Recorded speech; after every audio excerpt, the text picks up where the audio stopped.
नमस्कार दोस्तों, आप सभी लोग कैसे हैं। मैं आशा करता हूं कि आप सभी लोग अच्छे होंगे और आपकी तैयारी भी अच्छे रूप से चल रही होगी। और इसी तैयारी को और बेहतर बनाने के लिए मैं रीजनिंग के ऐसे महत्वपूर्ण प्रश्न लेकर आया हूं जो आपके एसएससी एमटीएस में यह सभी प्रश्न हूबहू देखने के लिए मिलेगा। इसलिए दोस्तों आप लोग वीडियो को अंत तक जरूर देखना दोस्तों। और अभी तक आप लोगों ने हमारे चैनल को सब्सक्राइब नहीं किया तो कृपया करके जरूर जाकर चैनल को सब्सक्राइब कर लीजिए, क्योंकि डेली मैं दोस्तों इसी तरीके के प्रश्न इस चैनल पर अपलोड करता हूं। इसलिए दोस्तों आप चैनल को जरूर सब्सक्राइब करिएगा। तो देखिए दोस्तों, यहाँ पर पहला प्रश्न क्या दिया है। यहाँ पर हम देखेंगे तो यहाँ पर पहला प्रश्न दिया है, उस वेन आरेख का चयन कीजिए, निम्नलिखित वर्गों के बीच संबंध का सर्वोत्तम रूप से दर्शाता है। तो देखिए दोस्तों, यहाँ पर हमारे पास दिया है प्रश्न में जानवर कौमा बिल्ली कौमा कुत्ते, और इसका हमें बनाना है वेन आरेख। तो देखिए दोस्तों, यहाँ पर सबसे पहले हम बनाएंगे जानवर का। तो यहाँ पर हो गया जानवर का। अब उसके बाद आगे देखेंगे तो यहाँ पर दिया है बिल्ली। अब यहाँ पर दोस्तों बिल्ली का वेन आरेख बनाने से पहले हम देखेंगे कि इस जानवर से इस बिल्ली का कोई संबंध है कि नहीं। तो यहाँ पर दोस्तों देखिए, यह हमारा बिल्ली जो है यह एक जानवर है, यानी कि जानवर के अंदर आएगा बिल्ली। तो यहाँ पर हम बना देंगे बिल्ली का वेन आरेख। उसके बाद आगे यहाँ पर फिर देखेंगे तो यहाँ पर दिया है कुत्ते। अब यहाँ पर हम देखेंगे तो यहाँ पर कुत्ते और बिल्ली का आपस में कोई संबंध है कि नहीं। तो यहाँ से दोस्तों कुत्ते और बिल्ली का कोई संबंध नहीं है, लेकिन यहाँ पर जानवर का देखेंगे तो जानवर और कुत्ते का आपस में संबंध है, क्योंकि कुत्ता भी एक जानवर है। तो यहाँ से कुत्ता भी आएगा जानवर के अंदर, यानी कि दोस्तों हमारा डायग्राम कुछ इस तरीके से बनेगा। और यह दोस्तों हमें किस ऑप्शन दिखाई दे रहा है। ऐसा डायग्राम दोस्तों हमें ऑप्शन नंबर सी में दिया है। तो यही सी होगा हमारा करेक्ट उत्तर, यानी कि यही होगा राइट आंसर। तो फिर चलिए दोस्तों अब हम देखते हैं अगले प्रश्न को। तो देखिए अगला प्रश्न यहाँ पर दिया है, दिए गए समीकरण को सही करने के लिए किन दो संख्याओं को आपस में बदलना चाहिए। तो देखिए दोस्तों, यहाँ पर हमारे पास एक समीकरण दिया है और यहाँ पर 4 ऑप्शन दिया है, और इस चारों ऑप्शन को हम बारी बारी से यहाँ पर इस समीकरण में रखकर चेक करेंगे कि यहाँ पर हमें 16 प्राप्त हो जाए। तो देखिए दोस्तों, यहाँ पर आप सबसे पहले क्या करेंगे, आप दोस्तों यहाँ पर सबसे पहले समीकरण को लिखेंगे और यहाँ पर पहले ऑप्शन को चेक करेंगे। तो देखिए यहाँ पर समीकरण है हमारे पास 10, उसके बाद प्लस 2 और गुणे 12, लेकिन दोस्तों 12 के स्थान पर हम लिखेंगे 6, क्योंकि 6 और 12 को आपस में बदलना है। तो यहाँ पर दोस्तों होगा 6, उसके बाद भागे 6 दिया है, लेकिन 6 के स्थान पर करेंगे हम 12 और -4। अब देखिए दोस्तों, इसे हल करेंगे तो हमें 16 प्राप्त होना चाहिए। तो देखिए आप यहाँ पर सबसे पहले भाग को हल करेंगे। तो यहाँ पर हम 12 में 6 से भाग देंगे तो यह होगा 1/2, और यहाँ पर गुणे 2, और यहाँ पर आगे दिए है दोस्तों 10 प्लस और यहाँ पर -4। अब देखिए 2 से 2 कट गया, तो यहाँ पर बचेगा 10 प्लस 1 -4, यानी कि 10 1 11, 11 में 4 घटाएंगे तो जो भी आएगा, लेकिन 16 नहीं आएगा। तो यहाँ से हमारा पहला ऑप्शन गलत हो गया। तो यहाँ से दोस्तों अब हम चेक करेंगे ऑप्शन बी को। तो देखिए दोस्तों ऑप्शन बी को चेक करेंगे तो यहाँ पर दिया सबसे पहले 10, उसके बाद प्लस, अब 2 और 4 को आपस में बदलेंगे। तो यहाँ पर 2 के स्थान पर लिखेंगे हम 4, उसके बाद गुणे 12 और भागे 6, और माइनस यहाँ पर दोस्तों करेंगे 2, क्योंकि यहाँ पर 2 और 4 को बदलेंगे तो यहाँ पर दिया है -4, तो यहाँ पर करेंगे -2। अब देखिए दोस्तों इसे हल करेंगे तो यहाँ पर सबसे पहले हम भाग को हल करेंगे। तो 6 से हम 12 को काटेंगे तो यह जाएगा 2 बार में, यानी कि 6 दूनी 12, और यहाँ पर आगे दिया है 10 प्लस 4, उसके बाद -2। अब देखिए दोस्तों यहाँ पर हम 4 का गुणा 2 में करेंगे कितना होगा, यहाँ पर होगा 8, और यहाँ पर आगे दिया है 10 प्लस 8 -2। तो यहाँ पर 10 में 8 जोड़ेंगे तो यहाँ पर होगा 18, और 18 में 2 माइनस करेंगे तो यहाँ पर हमारे पास प्राप्त होगा, यहाँ पर दोस्तों आएगा हमारे पास 16, यानी कि यहाँ पर जो 16 आया है दोस्तों यहाँ पर भी 16 प्राप्त हुआ, यानी कि दूसरा ऑप्शन हमारा राइट आंसर होगा। यानी कि 2 के स्थान पर 4 रखेंगे और 4 के स्थान पर 2 रखेंगे तो यह समीकरण संतुष्ट हो जाएगा। तो देखिए दोस्तों यही ऑप्शन बी होगा हमारा करेक्ट आंसर। तो फिर चलिए अब हम देखते हैं अगले प्रश्न को। तो देखिए यहाँ पर तीसरा प्रश्न दिया है, एक ही पासे की 4 अलग अलग स्थान दिखाए गए हैं जिनमें से 6 सतह यानी कि जिनमें से 6 फलक ए से 6 तक गिने गए हैं। उस संख्या का चयन करें जो एक संख्या वाले के विपरीत फलक पर होगी। यानी कि दोस्तों देखिए यहाँ पर सिंपल यह कहा गया है कि यहाँ पर हमारे पास 4 पासा दिया है और यहाँ पर एक के विपरीत पासा यानी कि एक के विपरीत फलक कौन सा होगा। तो देखिए दोस्तों यहाँ पर चारों पासे में से हम सिर्फ 2 पासे को उठाएंगे। तो यहाँ पर दोस्तों हम सबसे पहले पहले पासे और दूसरे पासे को उठाएंगे। तो देखिए दोस्तों यहाँ पर ढूंढेंगे हम इन दोनों में से कॉमन कौन सी संख्या है। तो देखिए यहाँ पर दोस्तों 5 होगा कॉमन और इसी 5 को पकड़ेंगे और घड़ी की दिशा में हम घुमाएंगे। तो देखिए इसे 5 को पकड़ेंगे तो यहाँ पर घड़ी की दिशा में घुमाएंगे तो यहाँ पर आएगा 5 1 4 और यहाँ पर इसे पकड़ेंगे तो और घड़ी की दिशा में घुमाएंगे तो यहाँ पर हमें प्राप्त होगा 5 3 और 6। अब देखिए दोस्तों यहाँ पर हम देखेंगे तो यहाँ पर 4 के विपरीत होगा 6 और 6 के विपरीत होगा 4 और यहाँ पर देखेंगे तो 1 के विपरीत होगा 3 और 3 के विपरीत होगा 1। और हमसे प्रश्न पूछा है दोस्तों एक संख्या वाले फलक के विपरीत फलक। तो देखिए दोस्तों 1 के विपरीत होगा 3 और यही 3 होगा हमारा राइट आंसर जो कि ऑप्शन नंबर दूसरे में दिए है। तो ये दूसरा होगा करेक्ट उत्तर। तो फिर चलिए दोस्तों अब हम देखते हैं अगले प्रश्न को। तो देखिए अगला प्रश्न यहाँ पर दिया है कथन कुछ सेब संतरे हैं और दूसरा कथन दिया है सभी संतरे फल हैं। तो यहाँ पर दोस्तों हम वेन आरेख बनाएंगे तो यहाँ पर सबसे पहले बनाएंगे कुछ सेब संतरे हैं। तो यहाँ पर सबसे पहले बनाएंगे हम सेब को यानी कि सेब को लिखेंगे ए से क्योंकि एप्पल माने सेब। उसके बाद आगे यहाँ पर दिया है कुछ सेब संतरे हैं तो यहाँ पर कुछ बना लेंगे हम संतरे को और संतरे को दर्शाएंगे ओ से क्योंकि ऑरेंज माने संतरा। उसके बाद आगे दोस्तों यहाँ पर दूसरा कथन देखेंगे तो यहाँ पर दिया है सभी संतरे फल हैं। तो यहाँ पर दोस्तों संतरा है और यहाँ पर सभी संतरे फल हैं। फल को लिखेंगे हम एफ से क्योंकि फ्रूट माने फल। अब देखिए दोस्तों यहाँ पर अब हम निष्कर्ष चेक करेंगे तो यहाँ पर पहला निष्कर्ष दिया है सभी सेब फल हैं।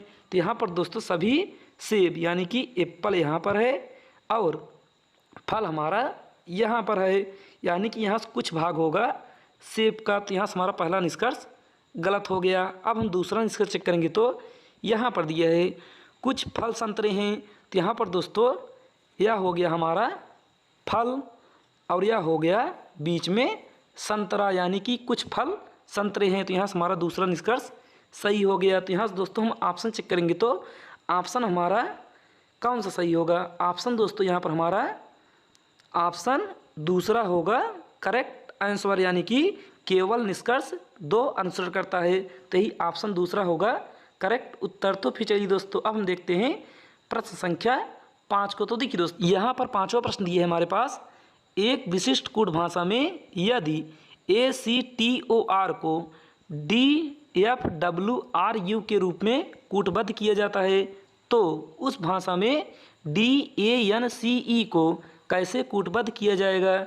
यानी कि दोस्तों यहाँ पर हमें बताना है कि एक्टर को DFWRU के रूप में कूटबद्ध किए गए हैं और यहाँ पर बताना है हमें डांस का कूटबद्ध क्या होगा। तो देखिए दोस्तों यहाँ पर हम सबसे पहले इनका प्लेस वैल्यू लिखेंगे। तो यहाँ पर दोस्तों ए का लिखेंगे तो यहाँ पर होगा 1, सी का लिखेंगे तो यहाँ पर होगा 3, टी का लिखेंगे तो यहाँ पर होगा 20 और ओ का लिखेंगे तो यहाँ पर होगा 15 और आर का लिखेंगे तो यहाँ पर होगा 18। अब देखिए दोस्तों आगे दिया यहाँ पर DFWRU तो यहाँ पर डी का लिखेंगे तो यहाँ पर होगा 4 और एफ का लिखेंगे तो यहाँ पर होगा 6 और डब्ल्यू का लिखेंगे तो होगा 23 और आर का लिखेंगे तो होगा 18 और यू का लिखेंगे तो होगा 21। अब देखिए दोस्तों यहाँ पर हम 1 में 3 जोड़ेंगे तो यहाँ पर होगा 4 और 3 में 3 जोड़ेंगे तो यहाँ पर होगा 6 और 20 में 3 जोड़ेंगे तो यहाँ पर होगा 23 और 15 में 3 जोड़ेंगे तो यहाँ पर होगा 18 और 18 में 3 जोड़ेंगे तो यहाँ पर होगा 21। यानी कि जो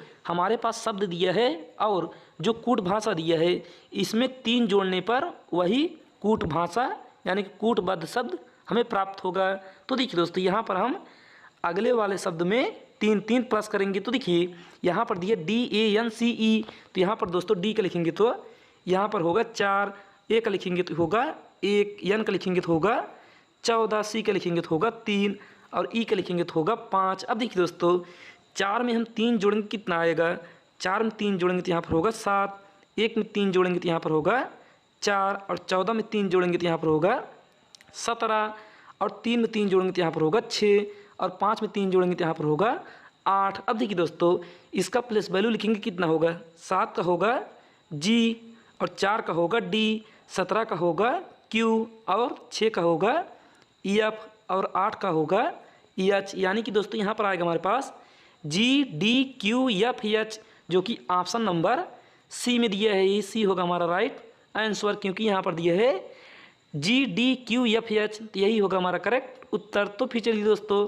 अब हम देखते हैं प्रश्न संख्या 6 को। तो देखिए दोस्तों, 6वां प्रश्न यहाँ पर दिया है, निम्नलिखित में से कौन सी संख्या दी गई श्रृंखला में प्रश्न चिन्ह को प्रतिस्थापित करेगी। तो देखिए दोस्तों, यहाँ पर हमारे पास एक श्रृंखला दी हुई है, और यहाँ पर बताना है कि इस प्रश्नवाचक चिन्ह के स्थान पर कौन सी संख्या होगी। तो देखिए आप दोस्तों, यहाँ पर सबसे पहले देखेंगे तो यह सीरीज हमारी धीमे धीमे से आगे बढ़ रही है, तो यहाँ पर होगा प्लस। तो देखिए यहाँ पर दोस्तों हम 112 में कितना प्लस करें कि यहाँ पर 129 प्राप्त हो जाए। तो यहाँ पर दोस्तों हम 112 में अगर 17 प्लस करेंगे, यानी कि 17 जोड़ेंगे, तो यहाँ पर होगा 129, और इस 129 में कितना यहाँ पर जोड़ें कि यहाँ पर 150 प्राप्त हो जाए। तो देखिए दोस्तों, यहाँ पर हम 21 प्लस करेंगे तो 129 में 21 जोड़ेंगे तो यहाँ पर होगा 150, और इस 150 में कितना जोड़ें कि यहाँ पर 175 हो जाए। तो यहाँ पर दोस्तों हम 25 प्लस करेंगे तो यहाँ पर होगा 175। अब इस 175 में कितना जोड़ें कि यहाँ पर 204 हो जाए। तो यहाँ पर दोस्तों हम 29 प्लस करेंगे तो यहाँ पर होगा 204। अब देखिए दोस्तों, यहाँ पर हम देखेंगे तो यहाँ पर हमें कोई पैटर्न नहीं दिखाई देगा, लेकिन दोस्तों फिर यहाँ पर एक और नीचे चलेंगे तो यहाँ पर देखेंगे कि 17 में अगर 4 जोड़ेंगे तो यहाँ पर होगा 21, और उसके बाद 21 में 4 जोड़ेंगे तो यहाँ पर होगा 25, और 25 में फिर 4 जोड़ेंगे तो यहाँ पर होगा 29। अब दोस्तों यहाँ पर हम 29 में 4 जोड़ेंगे कितना होगा, यहाँ पर 29 में 4 जोड़ेंगे तो यहाँ पर होगा 33। अब दोस्तों यहाँ पर हम 204 में 33 प्लस करेंगे कितना आएगा, 4 में 3 जोड़ेंगे तो होगा 7, जो कि ऑप्शन नंबर सी में इकाई अंक 7 दिया है। तो यही सी होगा हमारा राइट आंसर, यानी कि इस प्रश्नवाचक चिन्ह के स्थान पर आएगा 237, यही होगा करेक्ट आंसर। तो फिर चलिए दोस्तों, अब हम देखते हैं प्रश्न संख्या 7 को। तो देखिए दोस्तों, 7वां प्रश्न यहाँ पर दिया है, अंग्रेजी वर्णमाला क्रम के आधार पर दी गई श्रृंखला में प्रश्न चिन्ह के स्थान पर कौन सा अक्षर समूह आना चाहिए। तो देखिए यहाँ पर हमारे पास एक अक्षर समूह श्रृंखला दी हुई है, और यहाँ पर बताना है कि इस प्रश्नवाचक चिन्ह के स्थान पर कौन सा अक्षर समूह होगा। तो देखिए दोस्तों, यहाँ पर हम सबसे पहले इसका प्लेस वैल्यू लिखेंगे। तो यहाँ पर दिया है VPA, तो यहाँ पर B का लिखेंगे तो यहाँ पर होगा 22, और यहाँ पर S का लिखेंगे तो यहाँ पर होगा 19, और यहाँ पर M का लिखेंगे तो यहाँ पर होगा 13, और यहाँ पर J का लिखेंगे तो यहाँ पर होगा 10। अब देखिए दोस्तों, यहाँ पर हम 22 में कितना माइनस करें कि यहाँ पर 19 प्राप्त हो जाए। तो यहाँ पर दोस्तों हम अगर 22 में 3 घटाएंगे तो यहाँ पर होगा 19, क्योंकि 19 में 3 जोड़ेंगे तो यहाँ पर होगा 22। तो यहाँ पर दोस्तों 22 में 3 माइनस करेंगे तो यहाँ पर होगा 19। अब उसके बाद यहाँ पर दोस्तों हम क्या करेंगे, यहाँ पर अगर हम 19 में 3 माइनस करेंगे तो यहाँ पर होगा 16, यानी कि इस प्रश्नवाचक चिन्ह के स्थान पर पहला लेटर होगा हमारा 16, और 16 किसका होगा प्लेस वैल्यू, 16 होगा दोस्तों हमारा P का, यानी कि पहला लेटर होगा हमारा P, जो कि सिर्फ एक ही ऑप्शन में, यानी कि पहले ही ऑप्शन में P दिया है। तो यहाँ से हमें पता चल गया कि इसका उत्तर होगा PJU। हमें दोस्तों आगे चेक करने की कोई आवश्यकता नहीं है, क्योंकि दोस्तों आपको परीक्षा में ऐसे प्रश्न दिखे तो आप एक ही लेटर से इसका आंसर निकाल सकते हैं। तो यहाँ से दोस्तों हमारा पहला हो जाएगा राइट आंसर, यानी कि देखिए अब यहाँ पर 16 में 3 माइनस करेंगे तो ये होगा 13, और 13 में 3 माइनस करेंगे तो होगा 10, यानी कि PJU होगा राइट आंसर। तो फिर चलिए दोस्तों, अब हम देखते हैं प्रश्न संख्या 8 को। तो देखिए 8वां प्रश्न यहाँ पर दिया है, दिए गए विकल्पों में से वह विकल्प चुनिए जो भिन्न शब्द संख्या अक्षर युग्म है। तो देखिए दोस्तों, यहाँ पर हमारे पास 4 शब्द दिया है, और यहाँ पर बताना है कि इन चारों में से भिन्न कौन है। तो देखिए यहाँ पर पहला दिया है हमारे पास प्रोजेक्टर, और दूसरा दिया है लैपटॉप, और तीसरा दिया है मोबाइल, और चौथा दिया है पुस्तक। तो देखिए दोस्तों, यहाँ पर हम देखेंगे तो पहला जो है प्रोजेक्टर है, यानी कि यह एक इलेक्ट्रिक डिवाइस है, और लैपटॉप भी इलेक्ट्रिक डिवाइस है, और मोबाइल भी इलेक्ट्रिक डिवाइस है। लेकिन दोस्तों, यह जो पुस्तक दिया है यह हमारा इलेक्ट्रिक डिवाइस नहीं होगा, तो यही चारों में से भिन्न होगा। तो यहाँ से हमारा ऑप्शन डी होगा राइट आंसर। तो फिर चलिए दोस्तों, अब हम देखते हैं प्रश्न संख्या 9 को। तो देखिए 9वां प्रश्न यहाँ पर दिया है, उस विकल्प का चयन करें जो 5वीं संख्या से उसी प्रकार संबंधित है जैसे दूसरी संख्या पहली संख्या से संबंधित है और चौथी संख्या तीसरी संख्या से संबंधित है। तो देखिए दोस्तों, यहाँ पर हमारे पास एनालॉजी का प्रश्न दिया है, यानी कि नंबर एनालॉजी का, और हमें बताना है कि इस प्रश्नवाचक चिन्ह के स्थान पर कौन सी संख्या होगी। तो देखिए, आप यहाँ पर सबसे पहले यह पता करेंगे कि इस एक में ऐसा क्या करें कि यहाँ पर 7 प्राप्त हो जाए, और इस 3 में वही नियम लगाएं कि यहाँ पर 215 प्राप्त हो जाए, और वही नियम इस 4 में लगाएंगे कि इस प्रश्नवाचक चिन्ह के स्थान पर वह संख्या प्राप्त हो। तो देखिए दोस्तों, आप यहाँ पर एक में सबसे पहले क्या करेंगे, आप दोस्तों यहाँ पर एक में सबसे पहले करेंगे आप 2 का गुणा। तो यहाँ पर 2 का गुणा करेंगे तो उसके बाद यहाँ पर करेंगे इसका क्यूब, और यहाँ पर करेंगे -1। तो देखिए दोस्तों, 1 में 2 का गुणा करेंगे तो होगा 2, और 2 का पावर 3 करेंगे तो होगा कितना, यहाँ पर होगा 8, और 8 में 1 घटाएंगे तो यहाँ पर आएगा 7, जो कि यहाँ पर दोस्तों आगे 7 हमारे पास दिया है। अब यही नियम हम आगे भी लगाएंगे। तो यहाँ पर देखिए दोस्तों, यहाँ पर दिया है 3, तो यहाँ पर हम लिखेंगे 3, और 3 में हम करेंगे सबसे पहले 2 का गुणा, और इसका करेंगे क्यूब, और यहाँ पर -1। अब 2 का गुणा 3 करेंगे तो होगा 6, और 6 का करेंगे हम घात 3 और -1। तो 6 की घात 3 करेंगे कितना होगा, यहाँ पर होगा 216, और 216 में 1 माइनस करेंगे तो यहाँ पर होगा 215, जो कि यहाँ पर आगे 215 दिया है। अब यही नियम दोस्तों हम यहाँ पर इस 4 में लगाएंगे। तो देखिए, इस 4 में हम करेंगे तो यहाँ पर 4 में सबसे पहले करेंगे 2 से गुणा, और इसकी घात करेंगे 3 और -1। अब देखिए दोस्तों, 4 का गुणा 2 में करेंगे तो यहाँ पर होगा 8, और 8 की पावर करेंगे 3 और -1।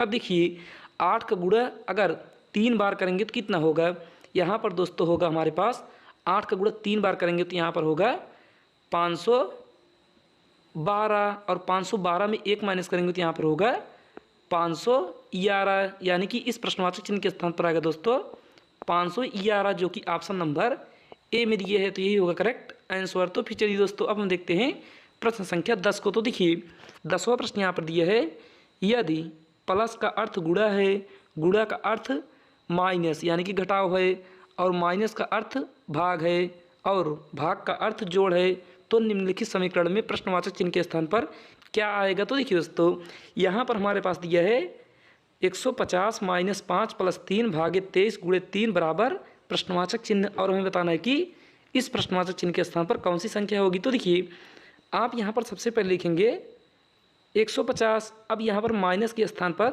हम लिखेंगे भागे 5, और यहाँ पर दिए है प्लस, और प्लस के स्थान पर हम लिखेंगे गुणे 3, और यहाँ पर भाग के स्थान पर करेंगे हम, यहाँ पर भाग के स्थान पर करेंगे +23, और यहाँ पर गुणे के स्थान पर करेंगे -3।